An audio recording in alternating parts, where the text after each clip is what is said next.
నిన్ననే ఇజ్రాయెల్ కొట్టిన దెబ్బతో హెజ్బుల్లా లెబనాన్లో ఉన్నటువంటిది ఇరాన్ ప్రోత్సాహిక ఉగ్రవాద సంస్థకు సంబంధించినటువంటి 8 మంది కమాండర్లు హతమయ్యేటప్పటికి ఒక్కసారి నడి రోడ్డు మీద నిలబడ్డట్టయింది.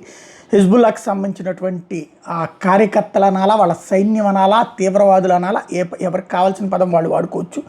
ఈ గ్రూప్ అంతా లెబనాన్లో స్ట్రక్ అయిపోయి ఎవరేం చేయాలో అర్థం కాని పరిస్థితిలో ఇప్పుడు ఇరాన్కి సంబంధించినటువంటి ఐఆర్జీసీ అధికారులు, ఇరాన్ రెవల్యూషనరీ గార్డ్ కార్ప్స్కి సంబంధించినటువంటి అధికారులు లెబనాన్కి చేరుకుని ఇప్పుడు హెజ్బుల్లా కార్యాలయాన్ని తమ ఆధీనంలోకి తీసుకుని స్వయంగా ఇప్పటిదాకా వెనక నుండి గైడ్ చేస్తూ ఉండేవాళ్ళు ఇప్పుడు వాళ్లే స్వయంగా ఆపరేషన్స్ బిగిన్ చేశారు అన్నటువంటి విషయాన్ని మనం చెప్పట్లేదు. ఈ ముస్లిం దేశాలకే సంబంధించినటువంటి అల్ అరేబియా మీడియా సంస్థ ప్రొజెక్ట్ చేసింది.